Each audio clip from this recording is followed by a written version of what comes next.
মনে রাখবেন, ইরানের অগ্নিপূজকরা তারা বছরের প্রথম দিনটাকে উৎসব হিসাবে, ধর্মীয় উৎসব হিসাবে উদযাপন করতো। আপনি বলবেন আমি তো এটা ধর্ম হিসাবে করি না। ভাই, এটা ধর্মের জিনিস। 31st নাইট উদযাপন করার এই সংস্কৃতি ধর্ম থেকে এসেছে। সেটা অগ্নিপূজকরা, প্যাগানরা, তাদের থেকে এসেছে। ইতিহাস খোলেন, পড়েন, গুগলে সার্চ দিলেও পেয়ে যাবেন। অগ্নিপূজকরা বছরের প্রথম দিনটাকে নাম দিছে নাইরোজ। ফার্সিতে নাইরোজ মানে বুঝেন, ন্যায় মানে নতুন, রোজ মানে কি? রোজ মানে দিন, নাইরোজ মানে নতুন দিন।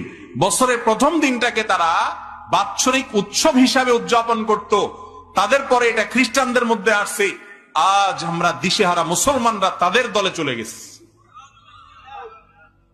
আপনার আমার প্রিয় নবী সাল্লাল্লাহু আলাইহি সাল্লাম সেই 1450 বছর আগে সাবধান করে গেছেন, লা তাত্তাবিউন্না সুনানা মান কানা ক্বাবলাকুম শিবরান বিশিবরিন ওয়া যিরাআন বিযিরা। তোমরা তোমাদের পূর্বসূরীদের অনুসরণ করবে, অন্ধ অনুসরণ। তারা যদি 1 বিঘত আগায় জাহান্নামের দিকে, তোমরা সেদিকে 1 বিঘত আগাবা। 1 হাত গেলে 1 হাত যাবা, যদ্দূর যাবে অদ্দূর যাবা। তারা গর্তে ঢুকলে তোমরাও গর্তে ঢুকে যাবা। এরকম অন্ধের মতো কাজ করবা। কেন করছো? নিজের বিবেককে জিজ্ঞেস করে কোনো উত্তর পাবা না, তারপরেও করছো কারণ তারা সবাই করে। জিজ্ঞাসা করা হয়েছে, রাসূলুল্লাহ, কারা যাদের অনুসরণে মুসলমানরা এরকম অন্ধের মতো করবে? নবীজি বলেছেন, কারা আর হবে? ইহুদি খ্রিস্টান কিনা জিজ্ঞাসা করা হয়েছে, তিনি বলছেন হ্যাঁ, তাদের কথাই বলছে, এছাড়া আর কারা হবে?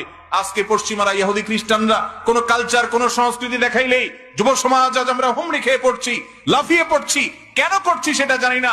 যেই দেশে শীতের সময়, কনকনে শীতে উত্তরবঙ্গে মানুষ মারা যায়, যেই দেশে ফুটপাতে এখনো না খেয়ে শিশু মায়ের কোলে চোখের পানি ফেলে, সেই দেশে লক্ষ নয় crore crore billion billion dollar খরচ করা হয়, বিলিয়ন বিলিয়ন টাকা খরচ করা হয় শুধুমাত্র এই 31st নাইট উদযাপনের নামে।